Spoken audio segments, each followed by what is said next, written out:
장군 시절에도 약간 이렇게 좀 성격이 네. 러블리하신 편이셨습니까? 아니면 이제 국회의원이 되니까 좀 성격이 바뀔 수도 있잖아요. 바뀐 겁니까? 평소에는 러블리하고 네. 훈련할 때는 아주 호랑이 같았고 그랬죠. 훈련장과 작전할 때는 아주 호랑이. 또 네. 그렇게 하셔야 생활관이나 부대 안에서는 토끼같이. 아주 이상적인 장군님이신 것 같습니다. 알겠습니다. 헌법재판소가 한덕수 국무총리에 대한 국회 탄핵 소추를 결국 오늘 기각했죠. 네. 8명 중 5명이 기각 의견이었고요. 네. 1명이 인용 의견을 냈고 2명이 각하 의견을 냈습니다. 각 기각 의견을 낸 5명 중 4명인 한 총리가 국회에 선출된 조한창, 정계석, 마은혁 재판관 후보자 임명을 보류한 것이 헌법과 법률에 위반된다고 하면서 파면을 정당화하는 사유는 안 된다 이렇게 판시를 했습니다. 어떻게 보셨나요? 이렇게 저는 헌법과 법률 위반에는 해당되는데 파면은 정당화되지 않는다. 그러면 얼만큼 어떤 걸 해야지 파면이 정당화되는 그렇죠. 건지. 그래서 궁금해지죠. 헌법을 위반했다면서요. 그리고 헌법재판관들은 헌법을 기준해서 판단하는 사람들 아닙니까? 그래서 저는 이 부분이 조금 아예 이해가 안 됐어요. 그러니까 둘 중에 하나만 했으면 좋겠다. 그렇죠. 전체적으로 헌법 법률 위반되는데 파면을 정당화할 만한 것은 아니다. 그럼 헌법을 계속 어겨도 네, 그러니까. 그럼 어떤 이유가 파면을 정당화할 수 있는 사유가 될 수 있는지 그게 너무 궁금하더라고요. 그렇죠. 사실 오늘 결정에 대해서는 대단히 유감스럽죠. 그렇죠. 왜냐하면은 헌법에 위반됐으면은 위반된 거잖아요.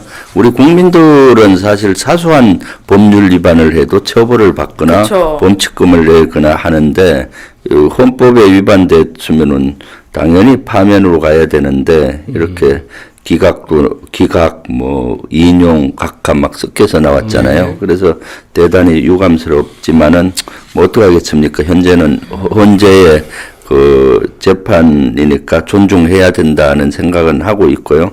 지금 제일 시급한 것이 이제 윤석열 파면이잖아요. 네. 지금 그래서 현재 재판관들은 지금 국민의 목소리를 좀 정확히 들어야 되겠다. 네. 그리고 법률가로서의 어떤 기준을 정확히 잡아야 된다. 그렇죠. 뭐 어떤 극우 단체나 극단론자들의 눈치를 봐서는 안 된다라는 생각을 해요. 자꾸 이렇게 눈치를 보는 것 같은 느낌이 들고 우리 국민들이 어떻게 이해하겠습니까? 네. 법률은 사실은 우리는 법치국가인데 만인에 의해서 평등한 거잖아요. 지고하를 막론하고. 근데 지금 느끼는 것은 거물로 비교하면 장고기들은 다 거물이 잡는데 진짜 큰 고기들은 다 빠져나가게 만드는 거물을 갖고 있는 것 같지. 그러면 법치주의가 무너지잖아요. 우리가 의문을 갖고 있는 것이 지금 굉장히 많고 질문과 답을 통해서 들어볼 생각입니다만은 우선 네. 그러면 그 다음에 듣기로 하고 VCR부터 한번 보면 어떨까요? 네. 판결한 내용을 좀 듣고 가보도록 하겠습니다.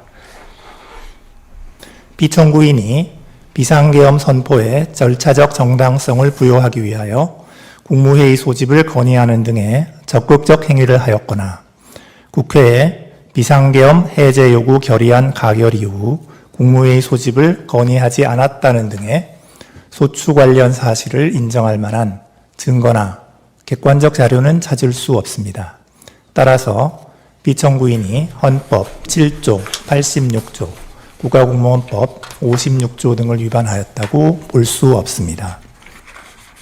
네, 저게 그 말이거든요. 그러니까 이제 내란 행위 관련해서 국무회의를 적극적으로 동조하기 위해서 했다는 건 아니지 않습니까? 그런 내용인데 한번 어떻게 그 내용을 혹시 보셨나요? 아니면 보도자료 같은 거 보셨나요? 저는 보도자료를 봤는데 VCR은 처음 보네요. 네. 저도 보도자료를 봤는데 이 분야는 우리 김기표 의원이 제일 전문가잖아요. 해야 될까요?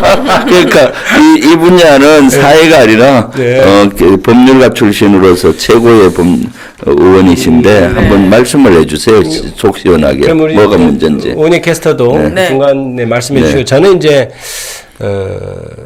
헌법재판소의 논리, 그러니까 기각의 논리가 조금 다소 억지스러운 면이 있다. 그런 생각이 듭니다. 그러니까 특별검사 관련해서도 좀 합법적이다 이렇게 얘기했고, 그다음에 현재 재판관 같은 경우는 위헌이라고 하면서도 이제 아까도 얘기했듯이 중대성이 없다고 그랬는데 약간 이게 위반했는데 그 현직 대통령에 대한 탄핵 심판을 진행하는 헌법재판소를 무력화시키기 위한 목적 또는 의사에 기인하였다고 볼 수 없다. 그러니까 잘못했는데 파면시키지 않기 위해서 억지로 좀 찾아낸 이유를 찾아낸 느낌이라고 저는 네. 봤죠. 그러면 이제 그게 왜 그랬을까를 생각해 보면 조금 그 먼 데에서 있는 것 같아요. 그러니까 지금 윤석열 대통령에 대해서 결과가 늦어지고 있잖아요. 일반적인 예측보다 늦어졌는데 네. 그 이유가 윤석열 대통령 것만 결정한 게 아니고 한덕수 총리까지 같이 묶어서 결정을 하는 것으로 서로 타협이 되지 않았을까, 내부에서.